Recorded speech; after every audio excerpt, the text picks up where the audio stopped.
It's the Daylight Midnight Show.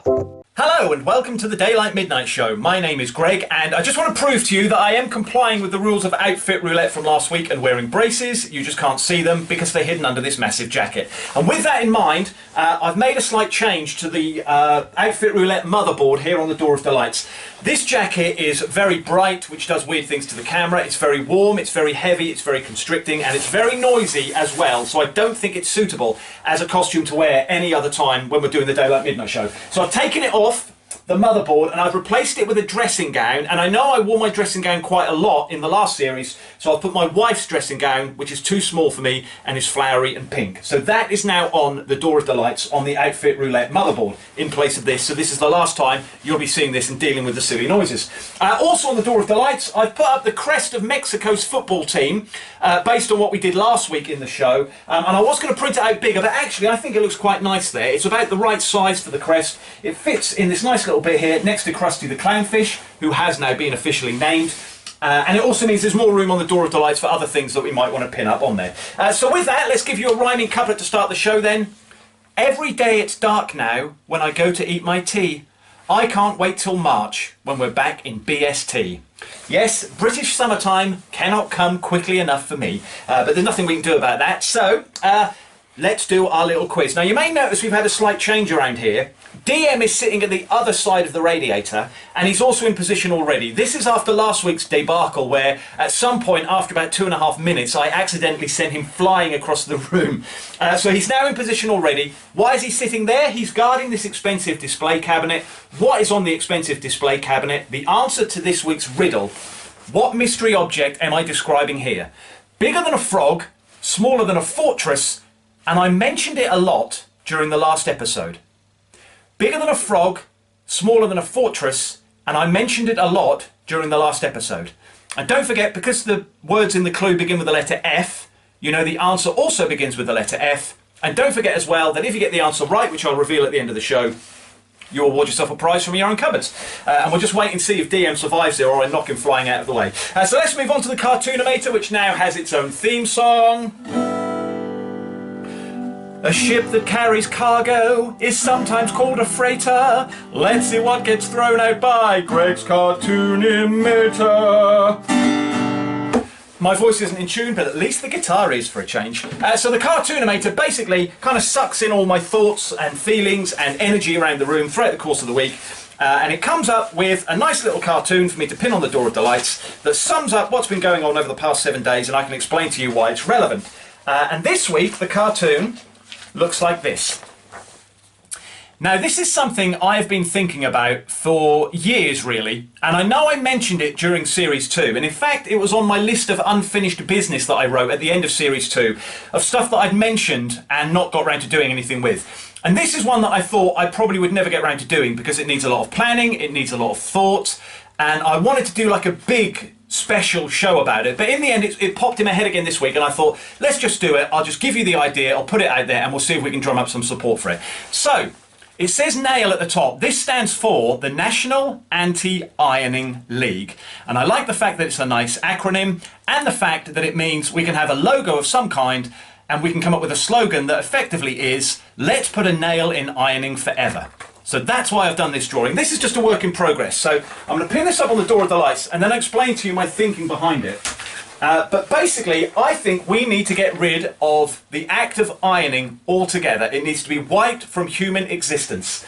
So let me just pin that up there. And I'm going to come up with like a manifesto for the league, and there'll be 4 or 5 bullet points of things that we want to achieve, and I'll put that up on the Door of Delights. But for now, I'm just going to give you my reasoning behind it, why I think it's a good idea, and why I think we would benefit, and then hopefully you'll decide you want to join me and we can get this campaign rolling. So I have come up with 2 slogans for the league that I think kind of sum up the way I think and feel about it and why I think it's a good idea. The first one is save time, save money, save the environment. And the second one is if we can make it fashionable, we can make it acceptable. So let me explain those to you. I'm going to use some very basic maths for this, and it will be basic maths because my understanding of maths is very basic. And I know there are people out there that love maths and love statistics and love data and will want exact numbers. I'm not going to do that. I'm going to speak in very broad, estimated terms, and I urge you to do the research yourself if you are interested. So forgive me being very basic about this. But at the moment, there are roughly estimated, give or take, about 67 million people living in the UK. And I think it's fair to assume that 1/4 of those people regularly do some ironing. Why do I say that? The average family size in the UK is still a family of 4. A lot of shared accommodation has room for 4 people. And so I think that generally, give or take, for the purposes of our little thought experiment here, 1 person in every 4 does the ironing, and they do the ironing for at least 3 other people. Now, obviously, there are outliers to this where some people live on their own and do all their own ironing. There will be couples where 1 person irons for 2 people. But at the other end of that, you'll have care homes where maybe 1 or 2 people do the ironing for 18. But I think just as a little bit, and I think maybe I'm skewing this in favour of the people that might be in support of ironing.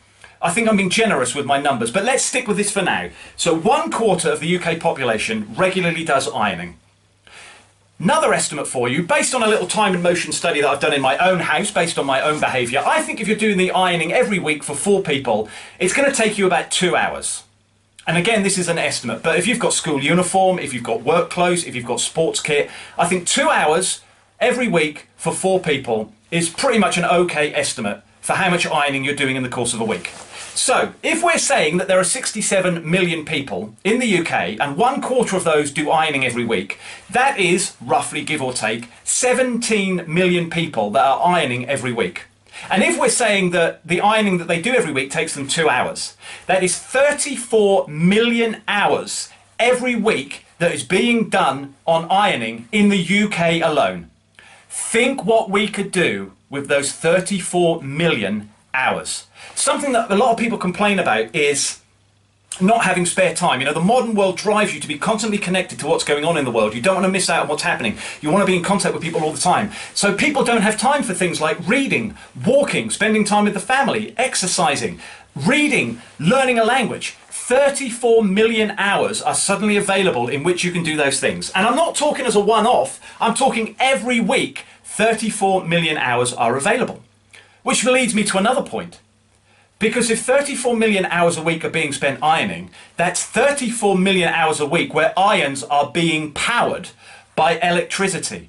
And something people are talking a lot about at the moment is the cost of electricity. And I've always said one of the house rules is we don't talk about outside issues. This is our little escape from the real world. We're here to have fun. However, a lot of people around the world at the moment are talking about the cost of electricity and how much electricity they're using. We can save 34 million hours of electricity use on irons every week when it doesn't even need to be done. So we're talking about fossil fuels being burnt to power stuff. We're talking about harmful gases being released. This is a simple way where we can put a bit of a brake on one thing that is driving us towards climate change. And if we accept that ironing is pointless, then it's 34 million hours a week on a pointless item to do a pointless activity that we don't even need to do in the first place. Let's move on to the second slogan, which is, if you can make it fashionable, you can make it acceptable. Now, anyone that knows me knows that I have very strange views on the world of fashion and what's trendy and what's stylish. I don't understand it. I don't see how it works. I don't see how it's relevant. How is it that something, a colour, a year ago we were being told you shouldn't be seen dead in, can suddenly be the thing that everybody has to wear? And why does everybody buy into that? We're brainwashed by society to follow those trends, and that's driven by the fashion industry. And I don't know what the tipping point is. A few years ago, it's not that long ago, where facial hair, if you had facial hair, you were the lowest scum on the planet. And then suddenly people started growing beards, and not just growing beards, but styling beards, having twirly moustaches, going Mexican, going Russian, going Santa beard. And it all became acceptable because suddenly it was fashionable. So I don't know, and shirts as well. There was a thing a few years ago where men would be wearing posh shirts, doing the buttons all the way up to the top, but not having a tie. That had never been around before, and suddenly everyone was doing it for a while, and now they're not doing it anymore. So I don't know whether it's a point where a certain number of celebrities are doing it, whether a certain percentage of the population jump on the bandwagon and then it becomes fashionable, or whether there's a secret cabal somewhere of people with a blackboard and pens going, this is what's going to happen next year. But at some point, something becomes the trendy thing to do, and from that point on, it is instantly acceptable to society. So if we could make it okay, if there were enough of us out and about wearing clothes with creases in, that it became fashionable, then it would become acceptable. And as time went on, more and more of it would happen and less ironing would happen. I thank you for your time. And speaking of time, we've probably gone over it. So let's crack on with the outfit roulette then, using the randomness of the rolling Rubik's Cube to decide what I'm going to wear next week. So that is black. I'm rushing in case I've run out of time, but I didn't set a timer anyway, so who knows. So that was black. So next week I will be wearing a shirt, and I won't do the buttons all the way up to the top and not wear a tie. Moving on from that, we will have whatever is in column red, and in column red it is a scarf. So a shirt next week with a scarf hanging over the top, and to accessorise all that we will wear whatever is in column green, and in column green I will be wearing makeup. Interesting look next week: shirt, scarf and makeup. There was probably other points I wanted to make about being against ironing, but I'm hoping I've done enough to stir your interest, and you might join me on this campaign and become a member of the league, which I'll give you details about in upcoming shows. So to end this show then, let's give you the answer to our riddle, and well done to DM for staying static and me not kicking him halfway across. And I'm surprised I didn't, because I got myself so fired up with my anti-ironing campaign. So the puzzle this week was this: it's bigger than a frog, smaller than a fortress, and I mentioned it a lot in the last episode. Well done to you if you worked out that this week's mystery object was a football. Don't do the ironing, join me in the league. Let's put a nail in ironing forever. I'll see you next week. Have a great 7 days. Creased, hopefully.